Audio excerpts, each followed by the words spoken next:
ओम नमः सिद्धिभ्यः। ओम नमः सिद्धिभ्यः। ओम नमः सिद्धिभ्यः। मंगलमय मंगले करन वीतराग विज्ञान नमो तार जाते भई अरहंता दीना करे मंगल करे ग्रंथ करन के काज जाते मिले समाज सब इससे भवतरु का मूल जानौ मिथ्या भाव ताको कर निर्मूल अब करिए मोक्ष उपाय संतप्त मानस शांत हो जिनके गुणों के वे वर्धमान मान जिन विचरे हमारे मोक्ष मार्ग प्रकाशक सातवां अधिकार। अभी अपन पूज्य गुरुदेव श्री का प्रवचन पुरुषार्थ सिद्धि उपाय के आधार से सुन रहे थे। बहुत ही मार्मिक चर्चा थी और पूरे जिनागम का सार था। 8-10 लाइनों में पूरे जिनागम का सार, क्या गलती चल रही है, कैसे गलती सुधारी जा सकती है और कैसे राग द्वेष मिटाए जा सकते हैं, ये पूरी कदम हलमैना। देखो क्या चर्चा चल रही थी। मैंने अनादि काल से कभी अपने चैतन्य स्वरूप को नहीं पहचाना। मैं अनादि काल से अपने को जिस शरीर जिस पर्याय में गया उसको ही अपना स्वरूप माना और स्वयं और पर का भेद ज्ञान कभी नहीं किया। स्वयं पर का भेद ज्ञान नहीं होने के कारण मैंने हमेशा पर द्रव्य को अच्छा बुरा जाना और ऐसा माना कि अमुक पर द्रव्य मेरा भला करेगा, अमुक पर द्रव्य मेरा बुरा करेगा। ऐसे भले बुरे की एकत्व बुद्धि पर द्रव्य में, ममत्व बुद्धि, पर द्रव्य से अच्छे बुरे की बुद्धि, भला बुरा करने की बुद्धि अनादि काल से चली आ रही थी। ठीक है, इसका नाम है मिथ्यात्व। पर द्रव्य से भला बुरा होता है। मैं शरीर हूँ, मैं शरीर का कर्ता भोक्ता हूँ। शरीर निरोगी रहेगा तो मैं सुखी रहूँगा, शरीर रोगी रहेगा तो मैं दुखी रहूँगा। स्त्री पुत्र मकान दुकान अच्छे रहेंगे तो मैं खुश रहूँगा, आनंदित रहूँगा। बुरे रहेंगे तो मैं, ऐसा सारा सुख दुख का कारण जिसने पर द्रव्य को मान रखा है उसे मिथ्या दृष्टि कहते हैं। ऐसा अनादि काल से मैं, यह जीव मिथ्यात्व रूप परिणमन कर रहा था। ठीक है, ये दशा अभी भी वर्तमान में अज्ञानी की चल रही है। फिर श्री गुरु समझाते हैं कि जब यह जीव स्वाध्याय आदि में आता है, जिनवाणी पढ़ता है, तत्व की बात सुनता है, सच्चे देव शास्त्र गुरु का समागम मिलता है, तो बड़े भाग्य के उदय से ये बात सुनने मिलती है कि तू शरीर नहीं है, तू आत्मा है। और आत्मा का भला बुरा किसी पर द्रव्य के कारण नहीं होता। कोई भी पर द्रव्य आत्मा का भला बुरा नहीं कर सकता। एक द्रव्य का दूसरे द्रव्य के साथ किसी भी प्रकार का कर्ता कर्म का संबंध नहीं है। अच्छे बुरे करने की ताकत किसी भी द्रव्य में तेरे लिए नहीं है। ऐसा जब उसने सुना और फिर ये जाना कि ये शरीर में नहीं हूँ, ये संयोग में नहीं हूँ, मैं तो इससे भिन्न चैतन्य तत्व हूँ। और जो ये वर्तमान पर्याय में ये जो राग देश विकार है, जो ये मिथ्यात्व है, ये पर द्रव्य को अपना मानने के कारण पर द्रव्य में एकत्व करने के कारण विकार हुआ है।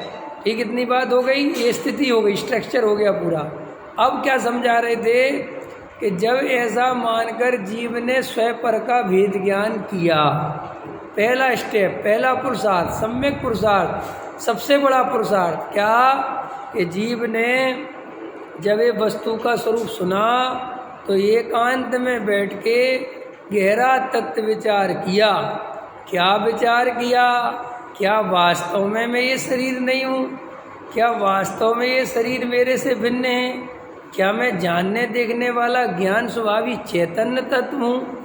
ऐसा बार बार बैठ के मुझे रागादि विकारी भाव, इनसे कोई सुख मिलता है कि ये आकुलता रूप हैं, दुख रूप हैं?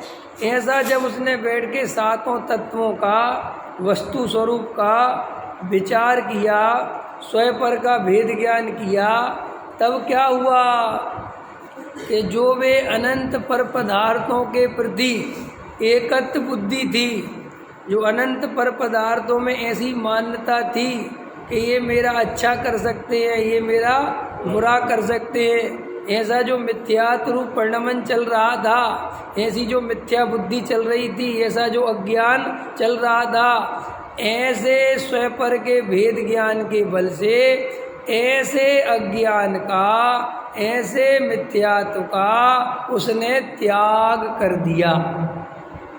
तो वो ये समझा रहे थे कि ये सबसे पहला सच्चा त्याग है। ठीक है, सो अज्ञानी जीव इस त्याग को तो त्याग जानता नहीं, यहाँ तो ध्यान देता नहीं, और खाने पीने विषय भोग संबंधी घर गृहस्थी संबंधी त्याग को ही भ्रम से त्याग समझता है और ऐसा मानता है कि मैंने त्याग कर दिया। लेकिन पर द्रव्य में राग देश तो टूटे नहीं, पर द्रव्य में एकत्व बुद्धि तो टूटी नहीं। जैसे घर का तो त्याग कर दिया, लेकिन जिस आश्रम में रहता है उसमें एकत्व कर लिया। खुद के बाल बच्चों से तो मोह तोड़ लिया, लेकिन शिष्यों से मोह जोड़ लिया, है ना। शुद्ध अशुद्ध खाने का तो त्याग कर दिया, लेकिन शुद्ध खाने में एकत्व बुद्धि कर ली, सुख बुद्धि कर ली। तो श्री गुरु कहते ऐसे अज्ञानी जीव के व्रतशील संयम आदि का निषेध करते हैं। टोडामल जी साहब जब व्यवहाराभासी का प्रकरण लिखते हैं तो वहाँ यही समझाते हैं कि अज्ञान से व्रतशील संयम आदि क्रियाओं को पालता है, लेकिन उनका प्रयोजन नहीं पहचानता। परिणामों की तरफ उसकी दृष्टि है नहीं कि परिणाम कैसे हो रहे। वैसे जैसे अष्टमी आई और कैलेंडर में देखा कि आज अष्टमी है, तो बस अष्टमी देखते ही आज हरि का त्याग, ठीक है। लेकिन हरि का त्याग किस लिए किया, मैंने ये राग क्यों छोड़ा, मुझे इसके बदले में क्या करना है, इसकी कोई खबर। बस हरि नहीं खाई और दिन भर दुकान पे चला गया, और वहाँ दुकान पे जाके खूब आसक्ति से मायाचारी के परिणाम पूर्वक पैसा कमाया, पैसे में खूब एकत्व बुद्धि करी। तो श्री गुरु कहते तूने वो जो अष्टमी को हरि छोड़ी थी वो किस लिए छोड़ी थी तुझे, इसलिए हम कहते कि हरि छोड़ने का कोई फायदा नहीं। लेकिन कोई इसका अर्थ ये निकाले कि त्याग ही बुरा है, सो गलत है। जिस तरीके से त्याग होना चाहिए वो तरीका तूने नहीं अपनाया, इसलिए तेरे त्याग को बुरा कहते हैं, निषेध करते हैं।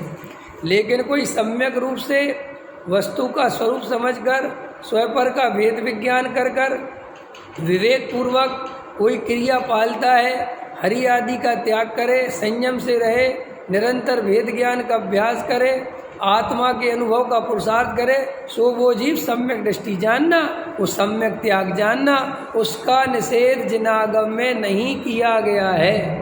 व्यवहाराभासी जो मिथ्या दृष्टि है वो वस्तु स्वरूप से अनजान है, अज्ञान भरा पड़ा है, उसे कुछ खबर नहीं है, सिर्फ बाहरी क्रिया कांड को भ्रम से पुण्य का कारण धर्म का कारण मानता है। जबकि असलियत तो ये है, अरे पुण्य भी परिणामों से बनता है, क्रिया से नहीं। तूने जो दिन भर दुकान पर मायाचारी करी, सो निरंतर पाप का बंद किया, क्योंकि तूने जो हरि आदि का त्याग किया वो तो बेहोशी में किया, तुझे कुछ होश ही नहीं है, और उसके बदले कुछ और खा लिया, राग की पूर्ति तो कर ही ली, ऐसा तो नहीं कि कुछ नहीं खाया। पकड़ में आया। सो सर्वदा वस्तु स्वरूप समझना, जैसा वस्तु का स्वरूप है वैसे निर्णय करना, छल गिरण नहीं करना। जब व्यवहार का निषेध करें तो निश्चयाभासी मत हो जाना, और जब निश्चयाभासी का निषेध करें तो व्यवहाराभासी मत हो जाना, और जब दोनों का निषेध करें तो अभयाभासी मत हो जाना। तीनों ही भाषों से भेद ज्ञान भिन्न करके सच्चा वस्तु स्वरूप समझना और सम्यक दृष्टि बनना, छल गिरण नहीं करना। ठीक है। तो ये गुरुदेव ले रहे थे कि भाई पर द्रव्य से भला बुरा नहीं होता, पर द्रव्य अच्छा रहे, शरीर अच्छा रहे तो आत्म साधना हो जाएगी, ये मान्यता मिथ्यात्व है। पर द्रव्य से भला बुरा मानना मिथ्यात्व है। एक तो ये चर्चा समझ में आ गई। तो ये लाइन समझ लो कि स्वयं पर का भेद ज्ञान के बिना तीन काल में सम्यक दर्शन नहीं होता। एक बात लिख लो पहले, स्वयं पर का भेद ज्ञान करे बिना। ठीक। अब सुनो, कोई ऐसा प्रश्न करे कि स्वयं और पर का भेद ज्ञान कैसे होता है, सो निरंतर स्वाध्याय चिंतन मनन देव शास्त्र गुरु इनके समीप रहे। क्या कहा मैंने? बार बार तत्व विचार में उपयोग लगाए, बार बार जो स्वाध्याय में तत्व चर्चा सुनी है उसका एकांत में बैठ के निर्धार करे। ऐसा बार बार अभ्यास करने से सम्यक दर्शन होता है, स्वयं पर का भेद ज्ञान होता है। लेकिन जो जीव मात्र सुनते हैं, विचार नहीं करते, उनको भी नहीं होता, और जो जीव सुनते ही नहीं उनको भी नहीं होता। जो देव शास्त्र गुरु के भरोसे बैठ गए उनको भी नहीं होता, और जो देव शास्त्र गुरु उसको छोड़ के घर में बैठ गए उनको भी नहीं होता। समझ में आया? सब आ रहा है कि नहीं आ रहा? अरे साहब, देव शास्त्र गुरु तो पर हैं तो घर में जाके सो जा, घर तो सोए है ना। अरे देव शास्त्र गुरु से पहले स्त्री पुत्र मकान दुकान पर हैं। क्या देवेंद्र जी? स्त्री पुत्र मकान दुकान पहले पर हैं, देव शास्त्र गुरु बाद में पर हैं। सो देव शास्त्र गुरु को तो पर मानता है और स्त्री पुत्र मकान दुकान को स्वयं मानता है। सो ऐसा तूने जिनागम में कहाँ से सीख लिया कि हमने तो गुरुदेव से सीखा, गुरुदेव ने ये नहीं सिखाया था, तूने छल ग्रहण किया। अरे गुरुदेव ने तो ये बताया था कि जहाँ देव शास्त्र गुरु भी पर हैं वहाँ स्त्री पुत्र मकान की तो बात उठाना बेईमानी है। नहीं समझ में आया? एक बार ऐसा हुआ कि गुरुदेव श्री प्रवचन कर रहे थे, तो गुरुदेव श्री से किसी ने कहा कि थोड़ा जमी कंद के बारे में बोल दो कि आलू वगैरह नहीं खाना चाहिए। तो गुरुदेव ने क्या कहा, जवाब सुनोगे? गुरुदेव ने सर कहा, क्या ये जो स्वाध्याय में बैठे ये आलू खाते? तो क्या मैं चमारों को सुना रहा हूँ? ये बोला कि ये चमारों की सभा है क्या? तो यहाँ मैं आलू प्याज के बारे में बताता फिरूंगा। अरे सच्चा जैनी आलू प्याज खाए, जमीकंद खाए, ये बात ही बात खत्म हो गई। इतने मतलब गुरुदेव तो इतना पाठ समझ के सुनाते थे। अब तुम जल ग्रहण कर लो तो भैया तुम्हारी मान्यता, उनकी तो कोई गलती है नहीं। वे तो तुम्हें बढ़िया भगवान मानते थे, भगवान स्वरूप देखते थे, वे तो सबको भगवान बताते थे, आत्मा का धर्म सिखाते थे। समझ में आया? सच्चा स्वरूप समझाते थे। अब तेरी ही बुद्धि खोटी थी और तूने ऐसे गुरु से भी छल ग्रहण कर लिया तो हम क्या करें? पकड़ में आया? तो एक लाइन पहले क्लियर कर लें, ये स्वयं पर का भेद ज्ञान हो गया। अब आगे उनने बहुत अच्छा बताया कि साहब स्वयं पर का भेद ज्ञान होने से कुबुद्धि का त्याग हो गया। काय का त्याग हो गया? कुबुद्धि, मिथ्या दर्शन। समझ में आया ना? मिथ्या ज्ञान इनका त्याग हो गया, मिथ्याचार इनका त्याग हो गया। ऐसी मान्यता निकल गई कि पर द्रव्य मेरा भला बुरा कर सकता है अथवा मैं पर द्रव्य का भला बुरा कर सकता हूँ। ऐसी मिथ्या मान्यता का त्याग सबसे पहले होता है। सबसे पहले क्या त्याग होता है? इस मिथ्या मान्यता का त्याग होता है। और मिथ्या मान्यता का त्याग कैसे होता है? अभी बोला ना कैसे होता है? स्वपर के भेद ज्ञान करने से। और स्वपर का भेद ज्ञान कैसे होता है? बार बार वस्तु स्वरूप का विचार करने से। समझ में आया? इतनी बात क्लियर हो गई। अब आगे चलो।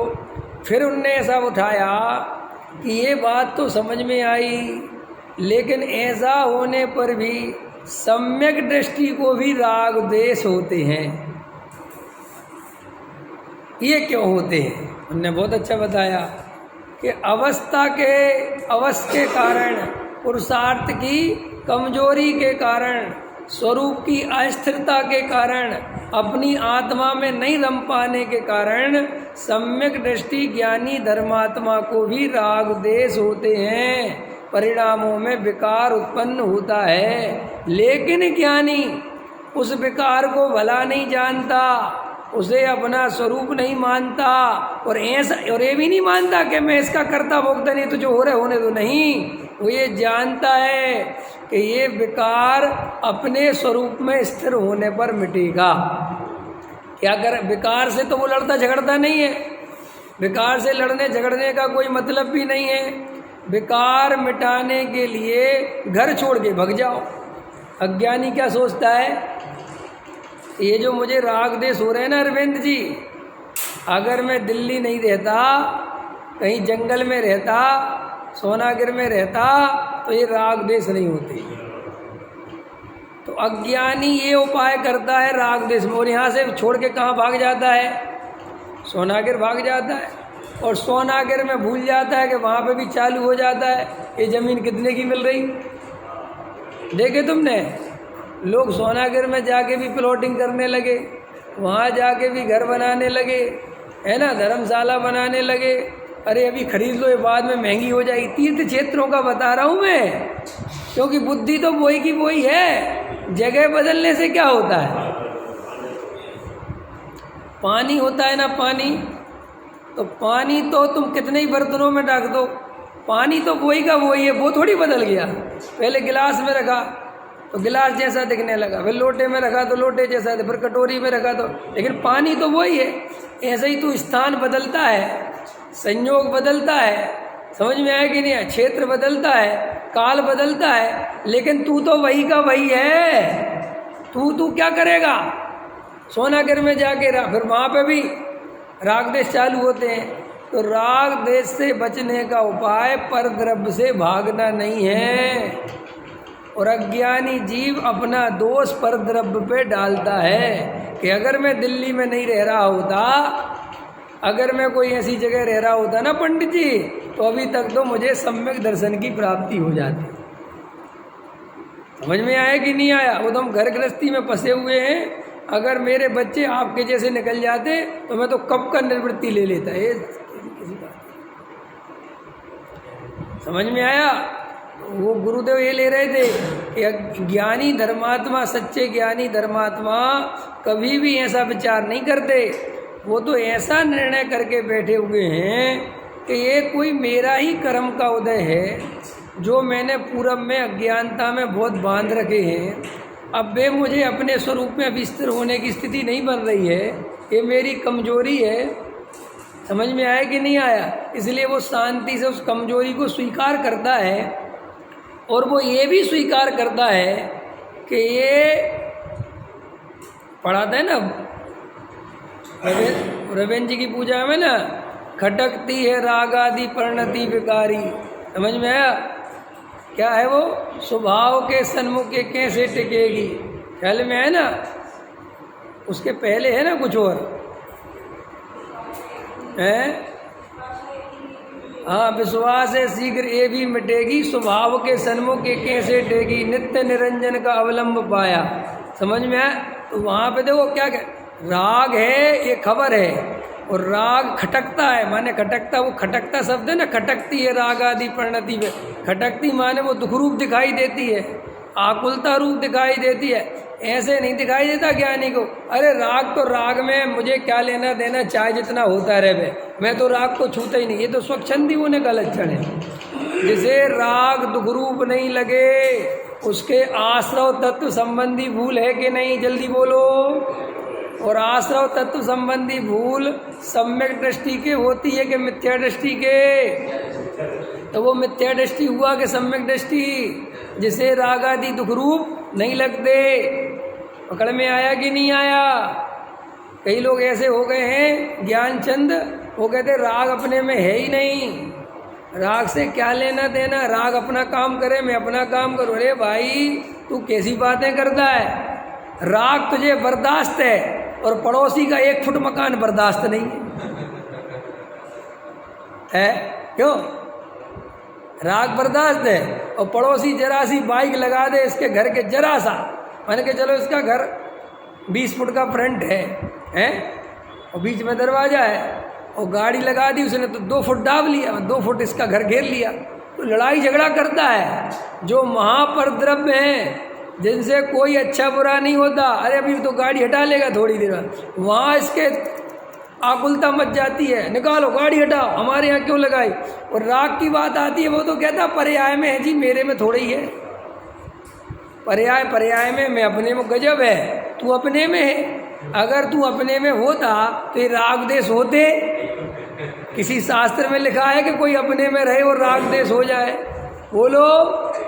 तो राग को दुख रूप जाने और ऐसा जाने कि अपने स्वरूप में स्थिर होऊंगा तो ये राग देश मिटेंगे। सुखदेव क्या ले रहे थे गुरुदेव?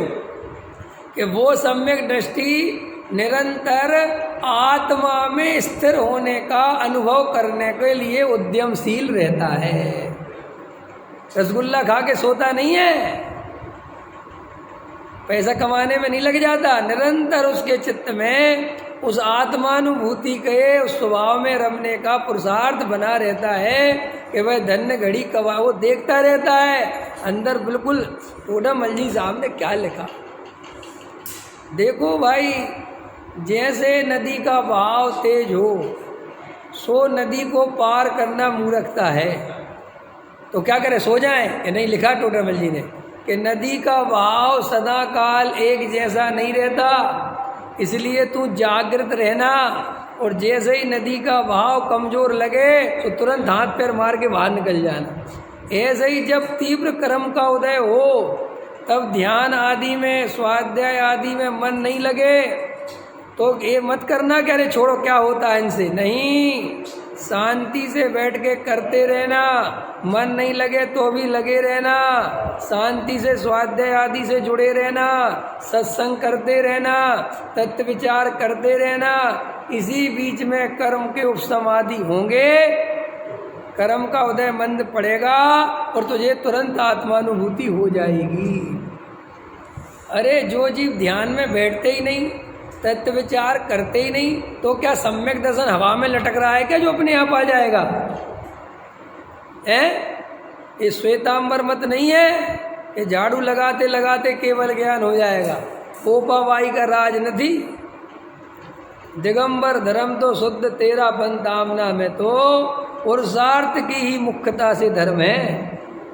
कोई काल लब्धि, कोई भगवान के भरोसे, कोई कुछ नहीं, सब बातें जो कार्य पुरुषार्थ से होगा वो पुरुषार्थ से होगा।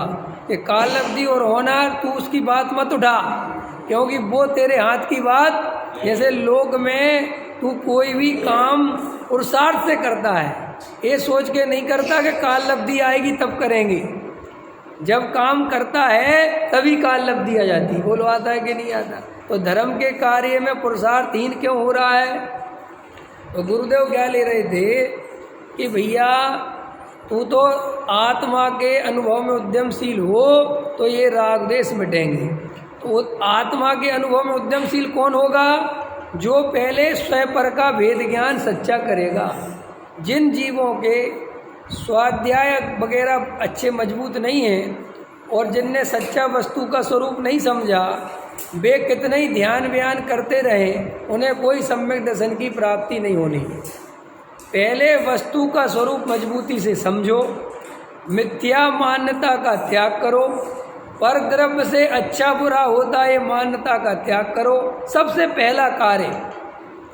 फिर बाद में तत्व विचार में गहरे उतर के आत्मानुभूति का पुरुषार्थ करो। जो जीव भ्रम से कुछ मान रहे हैं और बैठ जा रहे हैं और अपने को आत्मानुभवी मान लिया है, आत्मा की सूक्ष्म चर्चा कर करके अपने को धर्मात्मा मान लिया है, राग आदि अपने से भिन्न ही है, ऐसी बातें सोच सोच के भ्रम से, सब लिखा है टोडामल जी ने, भ्रम से अपने को धर्मात्मा मानता है, धर्म की कोई खबर पकड़ में आई।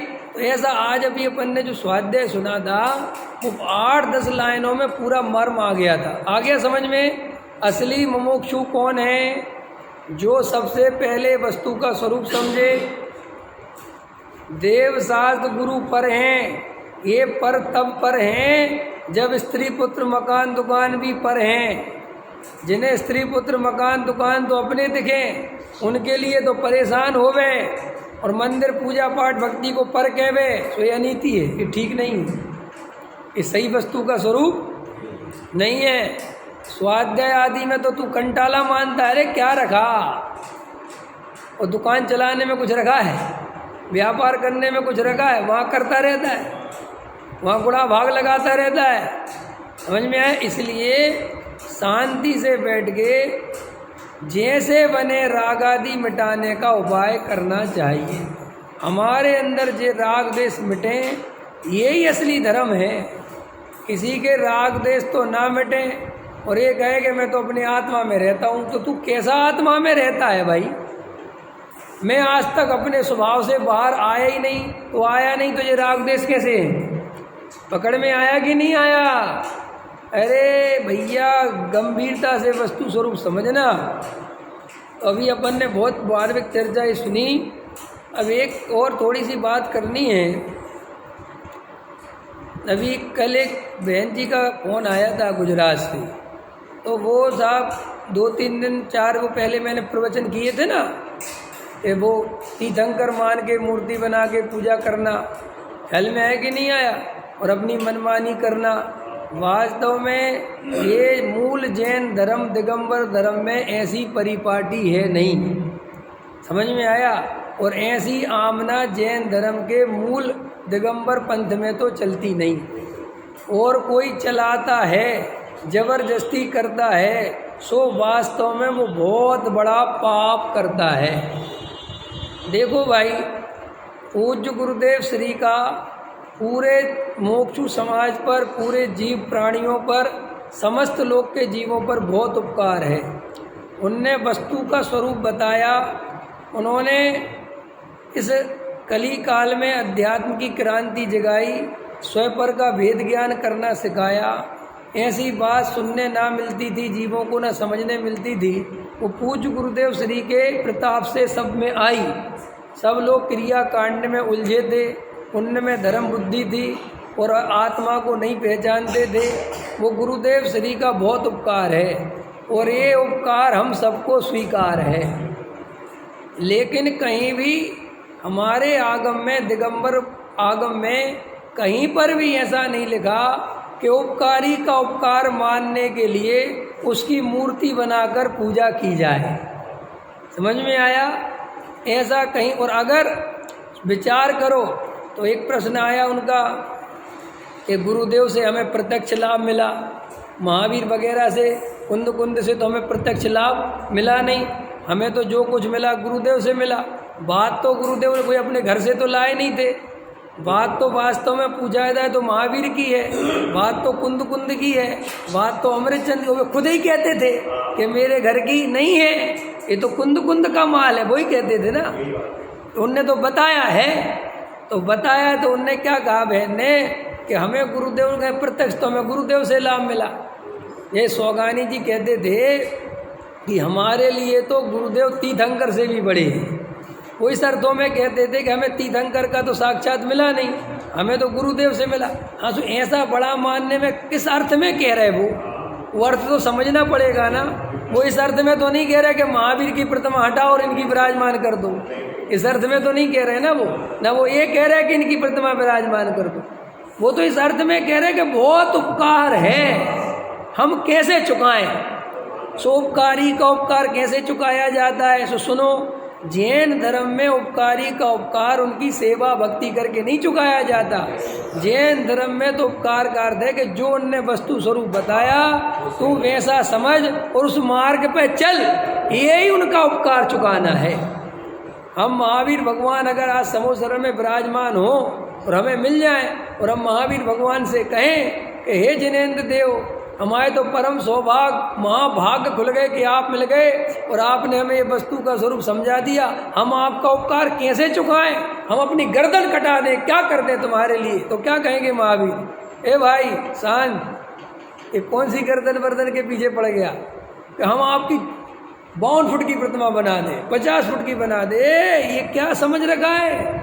अगर तुझे उपकारी का ख्याल में आया है तो तू भी अपने स्वरूप में स्थिर हो जा, यही उपकारी का उपकार है।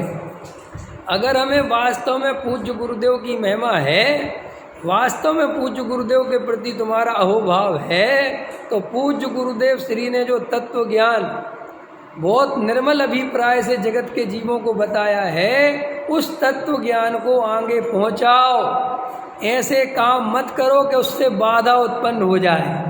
नहीं समझ में आया?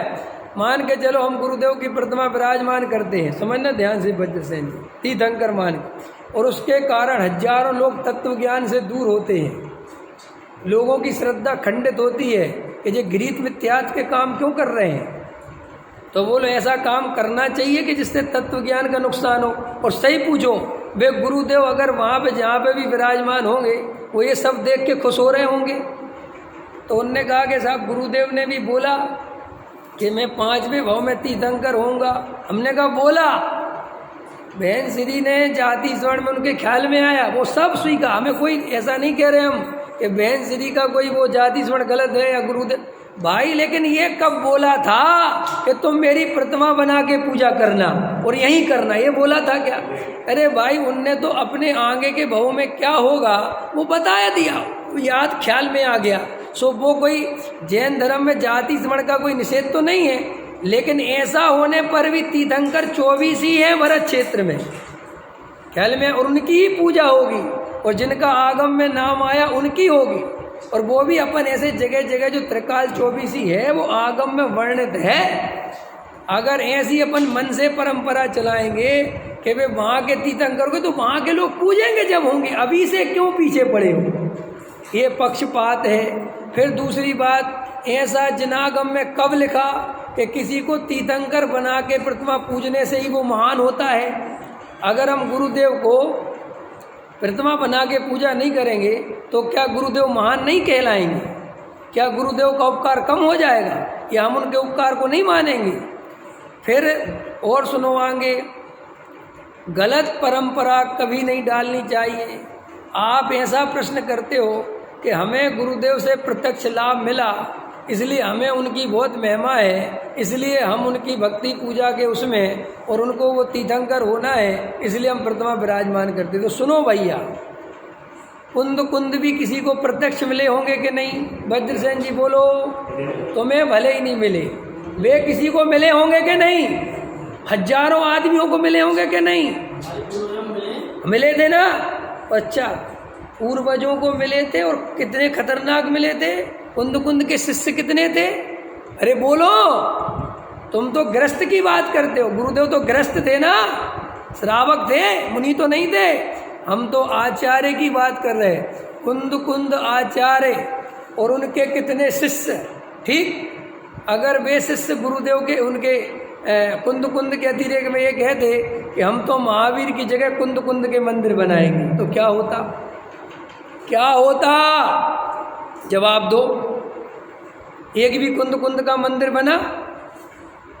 बोलो। वे तो फिर सब मंदिरों में कुंद की प्रतिमा विराजमान करो, क्योंकि इनने तो साक्षात दिव्य ध्वनि सुन के आए और ये तो साक्षात बिल्कुल हमारे भगवान जैसे। चलो आगे चलो, अगर एक की परंपरा डालते तो आगे कितने हुए?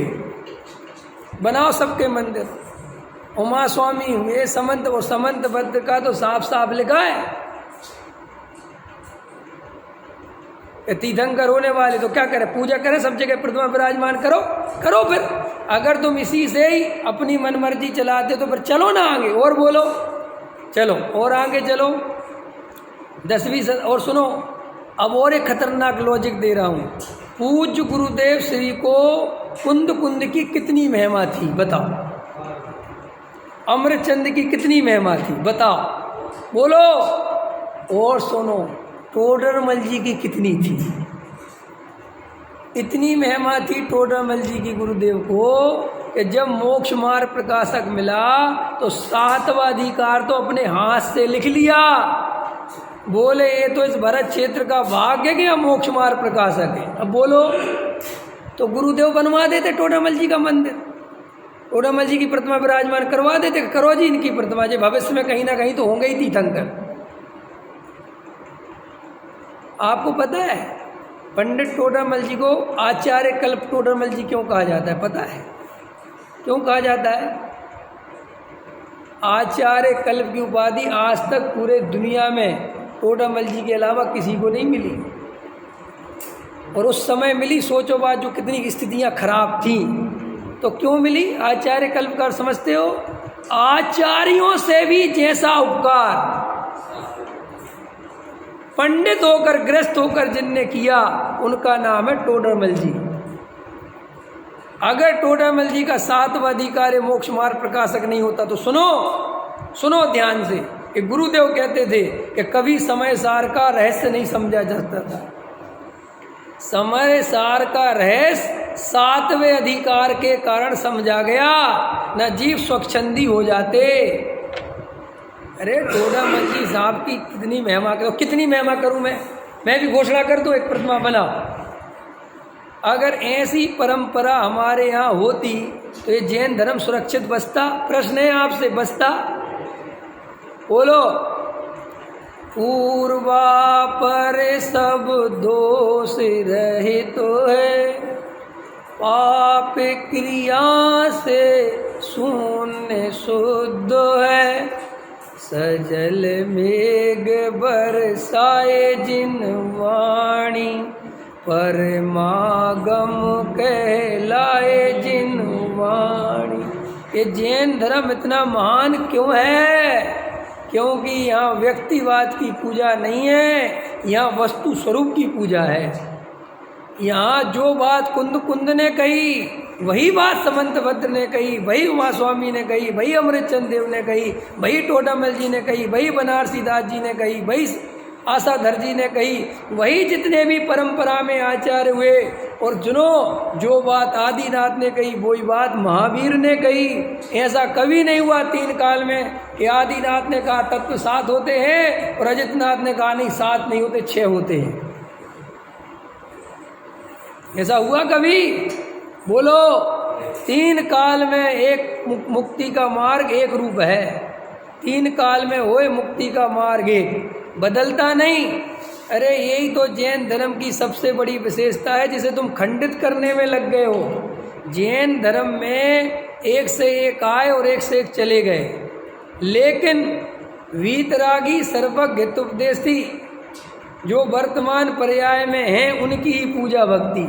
देव शास्त्र गुरु पंडित कितने ज्ञानी बना रहे, पंडित कितने बुद्धिमान बना रहे, कितने ज्ञानी कितने, लेकिन उसकी पूजा नहीं करी जा सकती। और पूज्य गुरुदेव श्री खुद अपने प्रवचनों में कितना बोल गए कि हम तो सामान्य गृहस्थ हैं, सम्यक दृष्टि है हमारी, कोई हम देव शास्त्र गुरु वाले गुरु नहीं है, हमारी पूजा नहीं करना। ये गुरुदेव 1000 दफे समझा के गए।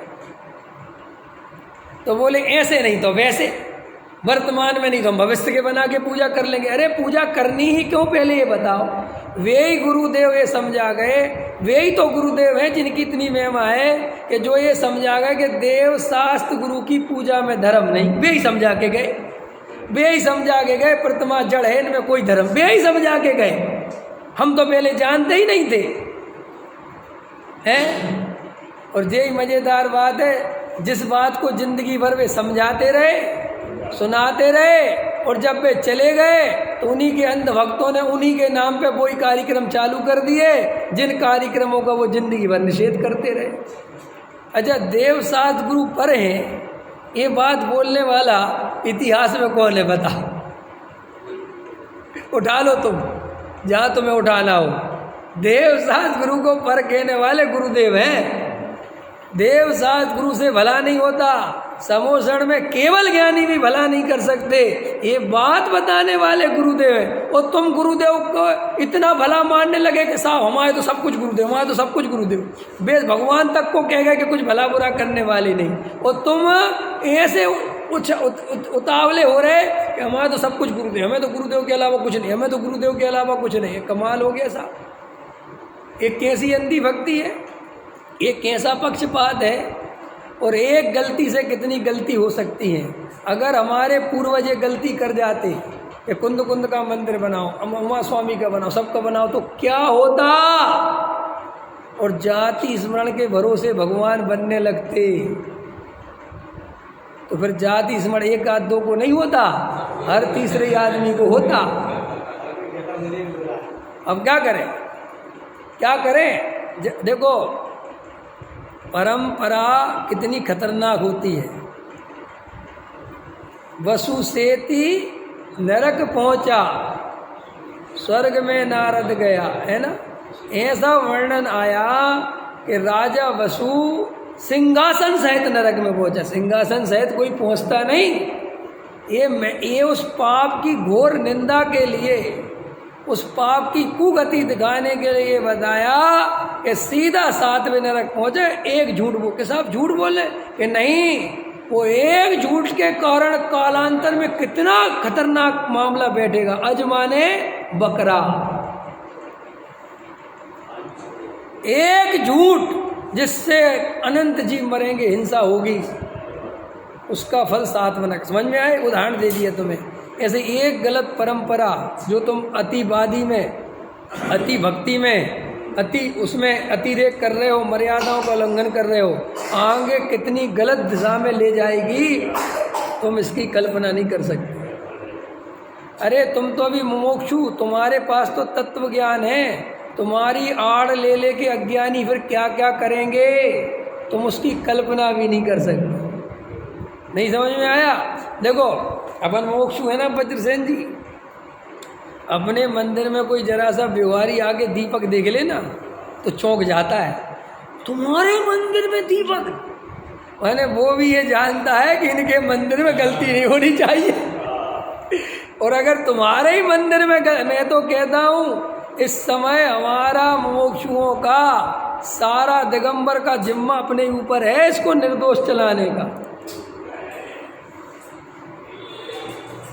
अगर तुम ही गलती करोगे तो बंटा बैठ जाएगा, मैं कुछ नहीं कर सकता भाई। हम ही नहीं, अगर बात हो विवेक जी आरती लेके नाचने लगे तो फिर हम किसी को क्या रोकेंगे? नहीं समझ में आया कि भैया हमें ज़्यादा जिम्मेदारी रखना। क्यों? कि हमने ज़्यादा वस्तु का स्वरूप समझा, हमने ज़्यादा स्वाध्याय किया, हमारे ऊपर ज़्यादा जिम्मेदारी है। और पक्षपात कर करके बिना स्वाध्याय के, बिना बस पक्ष आ गया। गुजरात में ऐसे बहुत से लोग हैं जो पक्ष है गुरुदेव का, पढ़ते पढ़ते हैं नहीं, पक्ष बैठ के हमारे गुरुदेव, हमारे तुम्हारे गुरुदेव, हमारे गुरुदेव। ये जैन धर्म है, ये हमारे तुम्हारे का तो त्याग करा रहे, वीतरागता को धर्म बता रहे, और तुम वीतरागता के नाम पर ही राग का पोषण करने में लगे हुए हो। एक बात क्लियर हो गई। इतिहास तो हमने समझा ही दिया तुम्हें कि अगर इतिहास वालों ने भी यही किया होता कि हमें तो इनसे मिला, हमें तो इनसे मिला, आगे चलो। अब भविष्य में क्या क्या संभावना होगी ये गलती करने से, कि भविष्य में ये होगा कि किसी को किसी की महिमा आ जाएगी और वो कह देगा कि ये हमने देखा, हमारे जाति स्मरण में आया, ये तीर्थंकर होने वाले फलानी जगह के, और उसके अनुयायी इकट्ठे हो जाएंगे और वे प्रतिमा विराजमान करेंगे। और फिर तुम कहोगे कि गलत है, तो वो कहेंगे काय का गलत है, तुम्हारे गुरु की हुई, तुम काय के आधार पर गलत कह रहे? फिर क्या कहोगे? फिर क्या जवाब दोगे? जब एक गलती तुम करोगे तो आने वाली पीढ़ी तो वो गलती करने ही वाली है। क्योंकि पूजने वाले रागी देशियों गुरुदेव को तो कभी पूजना नहीं था। गुरुदेव ने तो अपने जीते जी सब चीज़ों का मना किया, लेकिन अब वे तो चले गए, तो चलेने के बाद तो भैया तुम कुछ भी करो, वे तो कुछ कर नहीं सकते। लेकिन अज्ञानी तो ऐसे हैं जो जीते जी पूजना चाहते हैं, वे तो पैसा दे के जाति स्मरण करवा देंगे। जब वे अपनी ख्याति के लिए प्रतिमाएं जमीन में डलवा सकते हैं और बाद में खुद ही जाके निकलवा सकते हैं, नहीं समझ में आया, तो फिर वे क्या नहीं कर सकते? क्या करोगे फिर? तो जैन धर्म की जो परंपरा अविच्छिन्न रूप से निर्दोष चल रही है, उसको निर्दोष चलने दो भाई। पूज्य गुरुदेव की हमें कोई महिमा कम नहीं है, हम भी गुरुदेव के महाउपकार मानते हैं और रात दिन गुरुदेव का स्मरण करते हैं, उन्हीं के चिंतन, उन्हीं के तत्व से सोते हैं, उठते हैं, जागते हैं, बैठते हैं, लेकिन आगम के विरुद्ध कार्य नहीं करते।